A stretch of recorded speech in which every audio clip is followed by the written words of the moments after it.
नमस्कार दोस्तों, स्वागत है आपका यूपी एग्ज़ाम सारथी पर।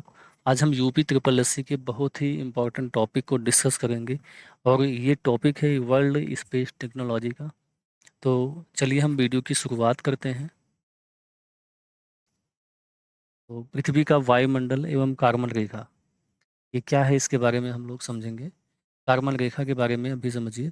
समुद्र तल से ठीक 100 किलोमीटर की ऊंचाई पर स्थित एक काल्पनिक सीमा है, जिसे बाह्य अंतरिक्ष की आधिकारिक शुरुआत माना जाता है। और इसका उद्गम जो है और इसका वैज्ञानिक आधार क्या है। इसका नामकरण हंगेरियन अमेरिकी इंजीनियर थियोडोर वॉन कार्मन के नाम पर किया गया है। इस ऊंचाई पर वायुमंडल इतना विरल हो जाता है कि किसी विमान को उड़ान भरने के लिए पर्याप्त वायुगतिकीय लिफ्ट की बजाय कक्षीय गति प्राप्त करनी होती है, क्योंकि सीधे सीधे जाने के लिए इसे काफ़ी स्पीड की जो है आवश्यकता होती है और वायु के घर्षण की आवश्यकता होती है। तो वायु इतना विरल हो जाता है, तो इसे कक्षीय गति से जाना होता है। तो परीक्षा का तथ्य क्या है, एग्जाम पॉइंट क्या है। अंतर्राष्ट्रीय वैमानिकी महासंघ FAI 100 किलोमीटर को अंतरिक्ष की सीमा मानता है, जबकि अमेरिकी वायुसेना और नासा इसे 80 किलोमीटर स्वीकार करते हैं। तो FAI क्या कहता है, 100 किलोमीटर को अंतरिक्ष की सीमा मानता है, जबकि अमेरिकी वायुसेना जो है और नासा इसे 80 किलोमीटर ही स्वीकार करते हैं। तो यहाँ से ये क्वेश्चन बनेगा, आप लोग ध्यान रखिएगा इसको। तो चलिए हम लोग चलते हैं अगले स्लाइड पर। वायुमंडलीय परतों का वैज्ञानिक वर्गीकरण, तो इसको समझते हैं। तो पृथ्वी का वायुमंडल तापमान के उतार चढ़ाव के आधार पर मुख्य रूप से 5 परतों में विभाजित है, जो अंतरिक्ष अभियानों को प्रभावित करती है। क्षोभ मंडल क्या है? पहला है क्षोभ मंडल। इसको इंग्लिश में ट्रोपोस्फेयर कहते हैं और ये 0 से 12 किलोमीटर के बीच में स्थित है। पृथ्वी के सबसे नज़दीक की परत है, जहाँ सभी मौसमी गतिविधियाँ संपन्न होती हैं। वाणिज्यिक नागरिक विमान इसी के ऊपरी हिस्से में उड़ते हैं।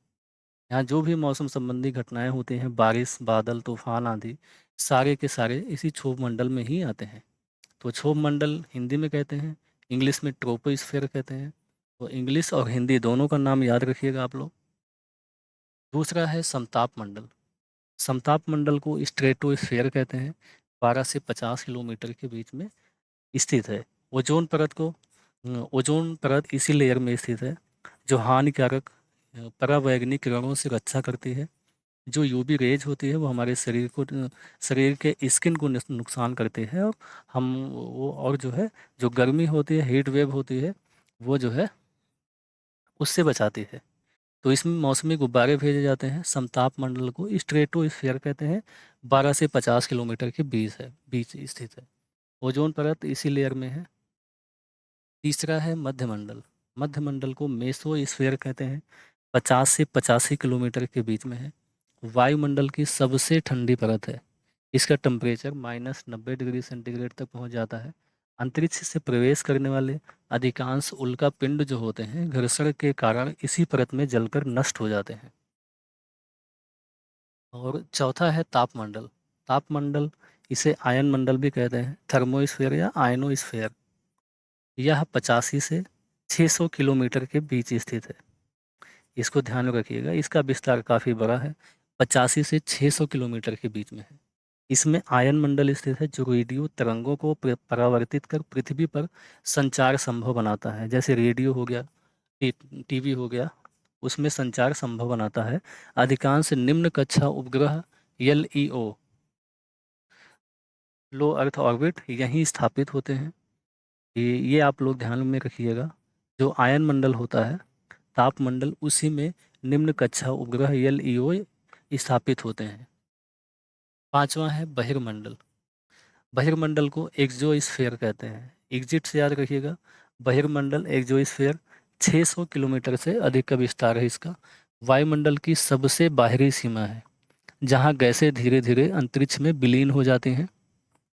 तो इसको आप लोग ध्यान रखिएगा।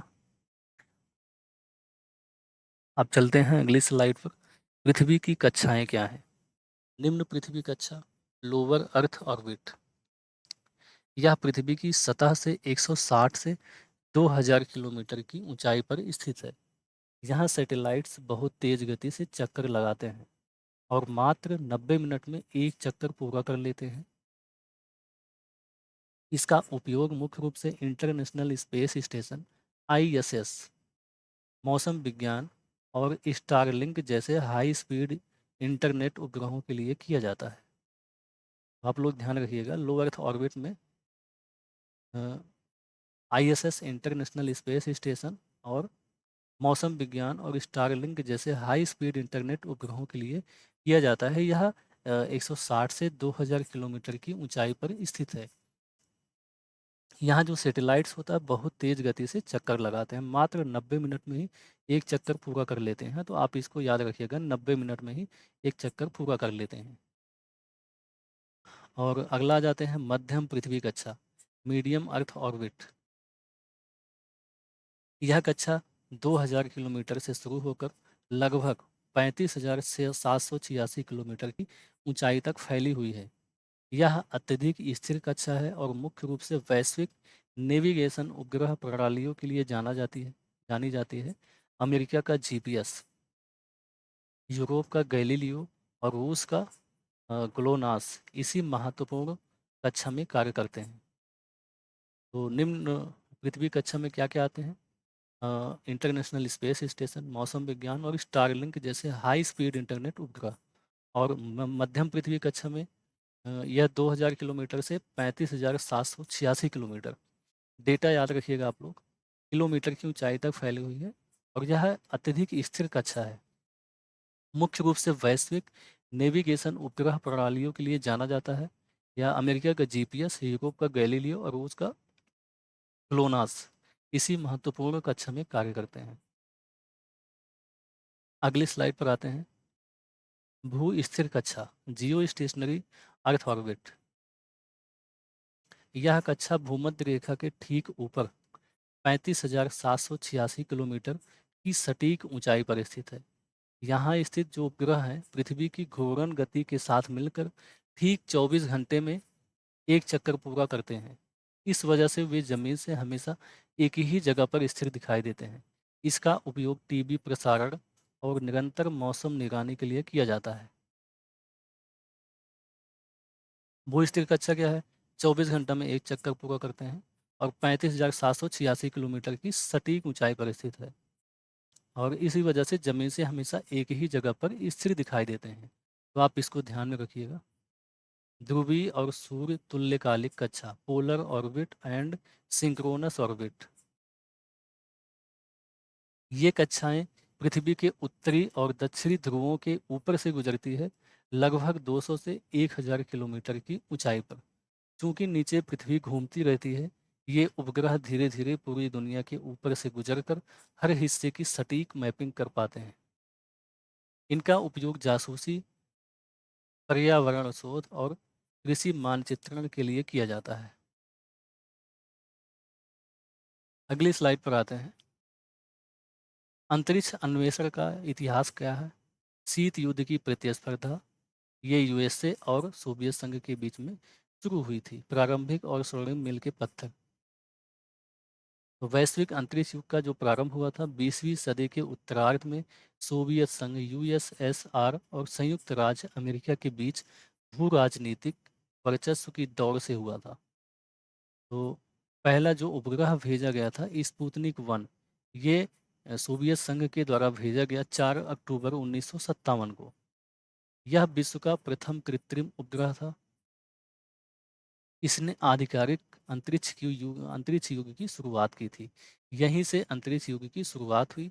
पहला जो उपग्रह था स्पुतनिक 1, नाम याद रखिएगा, एग्जाम की दृष्टि से बहुत ही महत्वपूर्ण है।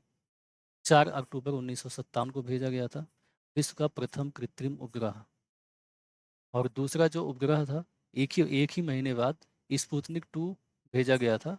ये अक्टूबर में भेजा गया था 1957 में। दूसरा है नवंबर 1957 में लाइका नामक कुतिया को भेजा गया था। इसमें सोवियत संघ ने लाइका नामक कुतिया को अंतरिक्ष में भेजकर जीवित प्राणी भेजने का पहला ऐतिहासिक प्रयोग किया था। और वोस्तोक 1 यान से अंतरिक्ष की यात्रा कर पृथ्वी की परिक्रमा करने वाले विश्व के प्रथम मानव यूरी गागरिन बने थे। इसको ही ध्यान में रखिएगा, ये है यूरी गागरिन। इन्होंने विश्व के इन्होंने वोस्टोक 1 यान से यात्रा कर विश्व के प्रथम मानव बने। चंद्रमा पर प्रथम मानवीय कदम। अमेरिकी अंतरिक्ष एजेंसी नासा का ऐतिहासिक अपोलो 11 मिशन सोवियत संघ की शुरुआती जो बढ़त हुई थी, क्योंकि तीनों जो मिशन हुए थे इम्पोर्टेंट, वो सोवियत संघ ने भेजे थे शुरू के। अब अमेरिका को भी जवाब देना था, तो सोवियत संघ की शुरुआती बढ़त के जवाब में अमेरिकी राष्ट्रपति जॉन एफ कैनेडी के नेतृत्व में नासा ने अपोलो कार्यक्रम आरंभ किया। ऐतिहासिक अभियान। 20 जुलाई 1969 को अपोलो 11 मिशन भेजा गया था। मानव इतिहास का यह पहला अवसर था जब किसी मनुष्य ने पृथ्वी से बाहर किसी खगोलीय पिंड पर अपने कदम रखे थे। तो ध्यान में रखिएगा, बहुत ज़्यादा ही इम्पोर्टेंट है अपोलो 11 मिशन। 20 जुलाई 1969 को चंद्रमा पर नील आर्मस्ट्रांग ने पहली बार चंद्रमा पर कदम रखा था, चंद्रमा के सी ऑफ ट्रैंक्विलिटी पर। ये मैदान है, कौन सा मैदान है? सी ऑफ ट्रैंक्विलिटी। तो मैदान पर उतरकर कदम रखने वाले प्रथम मानव बने थे। और दूसरे मानव थे बज एल्ड्रिन। नील आर्मस्ट्रांग के तुरंत बाद ही चंद्रमा की सतह पर कदम रखने वाले दूसरे मानव बने। दूसरे मानव कौन है? Buzz Aldrin. पहले मानव है नील आर्मस्ट्रांग। इनके साथ तीसरे अंतरिक्ष यात्री माइकल कॉलिंस मुख्य यान के पायलट थे, जो चक्कर लगा रहे थे। तो आप इसको ध्यान में रखिएगा। चलते हैं अगली स्लाइड में। वैश्विक अंतरिक्ष एजेंसियां कौन कौन सी हैं? पहला है नासा, संयुक्त राज्य अमेरिका। ये बहुत बड़ी एजेंसी है और सबसे पावरफुल एजेंसी है। इसकी स्थापना हुई थी 1958 में। वाशिंगटन डीसी में स्थापना हुई थी। SLS इसका मुख्य प्रक्षेपण यान है, मुख्य रॉकेट है। और फाल्कन 9 और फाल्कन हैवी, ये है स्पेस एक्स का मुख्य रॉकेट, जो जिसकी कंपनी है एलन एलन मस्क की कंपनी है ये। फाल्कन 9 और फाल्कन हैवी।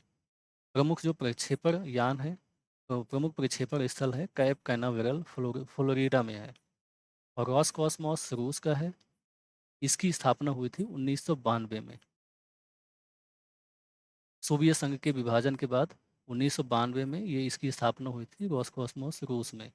मास्को में इसका मुख्यालय है।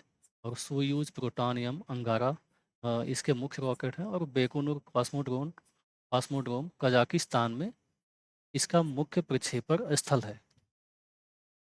यूरोपीय संघ ESA, इसकी स्थापना हुई थी 1975 में पेरिस फ्रांस में। एरियन 6 वेगा सी इसके मुख्य रॉकेट हैं। और कोurou स्पेस पोर्ट फ्रेंच गुयाना में इसका मुख्य प्रक्षेपण स्थल है। और CNCA चाइना का है, 1993 में स्थापना हुई थी। ये भी काफ़ी इंपॉर्टेंट है। बीजिंग में लॉन्ग मार्च 5, लॉन्ग मार्च 7 इसका मुख्य प्रक्षेपण मुख्य प्रक्षेपण यान है रॉकेट। ये है लॉन्ग मार्च 5, लॉन्ग मार्च 7। इसको लॉन्ग मार्च से याद रखिएगा, चीन का ही है ये। और प्रमुख प्रक्षेपण स्थल है जियोकॉन वेंचोंग लॉन्च सेंटर। जाक्सा जापान का है। इसकी स्थापना 2003 में हुई थी टोक्यो में। S3H सेकेंडे इसके मुख्य प्रक्षेपण यान है। तनीगाशिमा स्पेस सेंटर इसका प्रमुख प्रक्षेपण स्थल है। और वैश्विक एजेंसियों में नासा एवं आर्टेमिस क्या है? नासा की जो स्थापना है वो 29 जुलाई 1958 को हुई थी।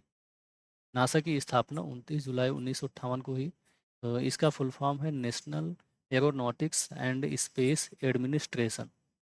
यह विश्व की सर्वाधिक बजट वाली अंतरिक्ष संस्था है। वाइजर 1 और वाइजर 2 1977 में प्रक्षेपित किया गया था, जो सौर मंडल पार कर अंतरिक्ष अंतरिक्ष में सक्रिय है। क्यूरियोसिटी और परसिवरेंस रोवर वर्तमान में लाल ग्रह पर लाल ग्रह पर प्राचीन जीवन के प्रमाण खोज रहे हैं।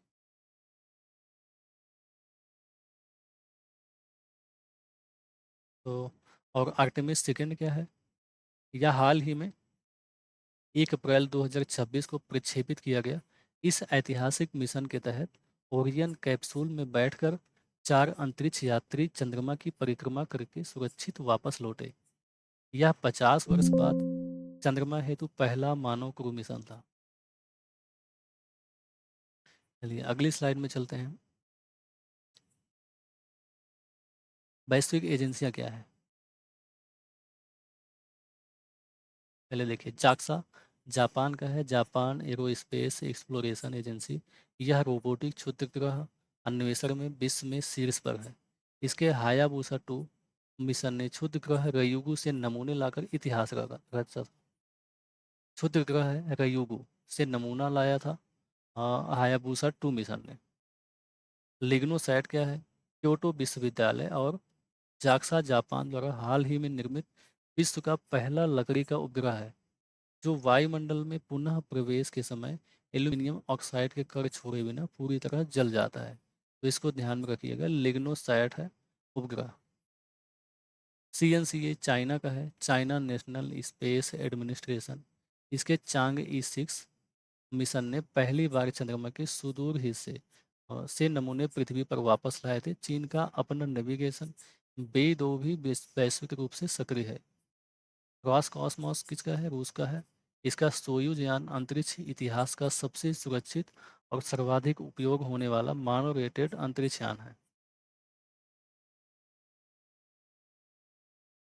कनाडा की जो एजेंसी है, कनाडाई अंतरिक्ष एजेंसी, स्थापना हुई थी 1989 में।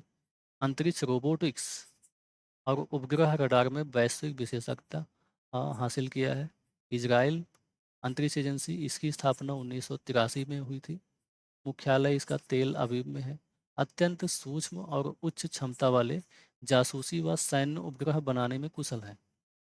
और UAESA संयुक्त अरब अमीरात एजेंसी, स्थापना हुई थी 2014 में। मुख्यालय अबू धाबी में है। अत्यंत तीव्र गति से बढ़ने वाला युवा अंतरिक्ष अनुसंधान कार्यक्रम। और इसके द्वारा जो मिशन भेजा गया था, होप मार्स मिशन, नाम याद रखिएगा आप, बहुत ही इंपॉर्टेंट है। मंगल की कक्षा में पहले ही प्रयास में उपग्रह स्थापित करने वाला पहला अरब देश बना था। अगली स्लाइड पर चलते हैं। अंतरिक्ष स्टेशन ISS एवं चीन का स्वदेशी तियोंगोंग स्टेशन। अंतरिक्ष स्टेशन पृथ्वी की निचली कक्षा LEO लो अर्थ ऑर्बिट में मानव निवास के लिए बनाई गई प्रयोगशालाएं हैं। ये सोवियत संघ द्वारा 1971 में पहला अंतरिक्ष स्टेशन सल्यूट 1 स्थापित किया गया था। नाम याद याद रखिएगा आप लोग, सल्यूट 1 स्थापित किया गया था। अंतर्राष्ट्रीय अंतरिक्ष स्टेशन जो है 1998 में स्थापित। यह परियोजना 5 एजेंसियों नासा, पहला है नासा, रॉसकॉस्मोस, जाक्सा, ESA और CSA, कनाडा की एजेंसी है, की साझा वैज्ञानिक प्रयोगशाला है। 5 एजेंसियां हैं, ये मिलकर काम करी थी इंटरनेशनल अंतरिक्ष स्टेशन के लिए, स्पेस स्टेशन के लिए। तो 5 एजेंसियां हैं, नासा, रॉसकॉस्मोस, जाक्सा, ESA और CSA। यह लगभग 400 किलोमीटर की ऊंचाई पर स्थित है।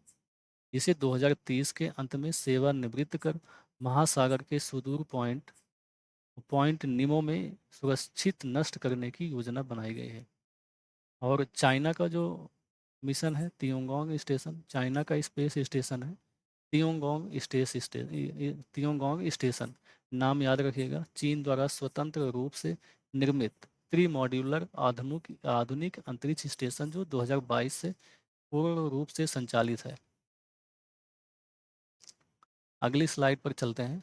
हबल बनाम James Webb space telescope. Hubble space telescope HST अप्रैल 1990 में लॉन्च किया गया था। यह मुख्यतः दृश्य प्रकाश, इसको ध्यान में रखिएगा आप लोग, दृश्य प्रकाश विजिबल लाइट और पराबैंगनी तरंगों में काम करता है। इसने ब्रह्मांड की जो आयु थी 13.8 वर्ष खोजने में मदद करी थी। और दूसरा जो जेम्स वेब स्पेस टेलीस्कोप है JWST, 25 दिसंबर 2021 को लॉन्च किया गया था। हबल का आधुनिक उत्तराधिकारी माना जाता है इसे।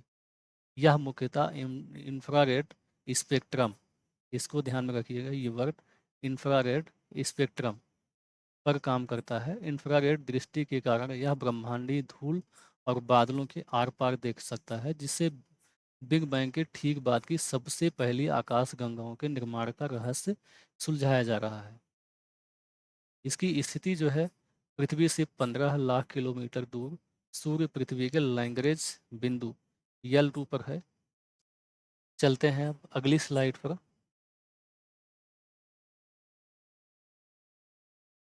अंतरिक्ष कचरा एवं केसलर सिंड्रोम क्या है, इसके बारे में समझते हैं। अंतरिक्ष मलबा क्या है?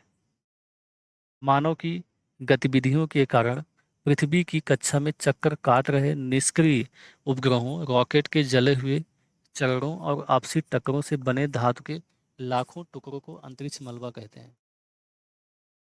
और ये संकट क्या है? ये टुकड़े लगभग 28,000 किलोमीटर प्रति घंटा की अत्यधिक तीव्र गति से घूम रहे हैं, जिससे 1 सेंटीमीटर का टुकड़ा भी सक्रिय उपग्रह या अंतरिक्ष यात्रियों के लिए जानलेवा साबित हो सकता है। और केसलर सिंड्रोम क्या है? ये वर्ड आप ध्यान में रखिएगा, केसलर सिंड्रोम। ये क्या है? नासा के वैज्ञानिक हैं डोनाल्ड केसलर, इनके द्वारा प्रतिपादित किया गया था। एक भयावह सिद्धांत है, 1978 में ये प्रतिपादित किए थे, ये सिद्धांत दिए थे। डोनाल्ड केसलर नाम है इनका, और इन्हीं के नाम पर केसलर सिंड्रोम नाम रखा गया था इसका। तो इनके अनुसार यदि कक्षा में मलबे का घनत्व बढ़ जाता है तो उनके बीच होने वाली आपसी टक्करों से मलबे के टुकड़ों की एक अनियंत्रित श्रृंखला अभिक्रिया शुरू हो जाएगी, जिसे चैन रिएक्शन कहते हैं। इससे निचली कक्षा में हमेशा के लिए मलबे के घने बादलों से घिर जाएगी और आगामी पीढ़ियों के लिए अंतरिक्ष उड़ानें लगभग असंभव हो। इसकी वजह से क्या होगा? जो सेटेलाइट हैं आपस में अगर टक्कर होंगे तो उसके छोटे छोटे टुकड़े हो जाएंगे, जिससे क्या होगा, फिर उसके जो है टकराव से और भी छोटे टुकड़े हो सकते हैं।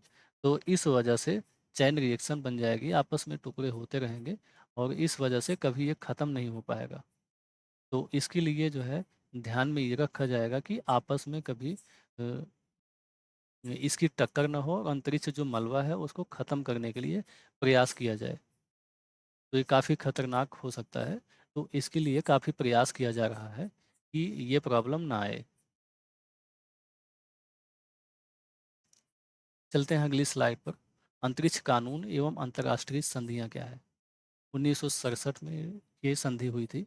अंतरिक्ष अन्वेषण को सुरक्षित, शांतिपूर्ण और संपूर्ण मानवता के कल्याण के लिए बनाए रखने के उद्देश्य से 27 अक्टूबर 1967 को ऐतिहासिक बाह्य अंतरिक्ष संधि लागू की गई थी।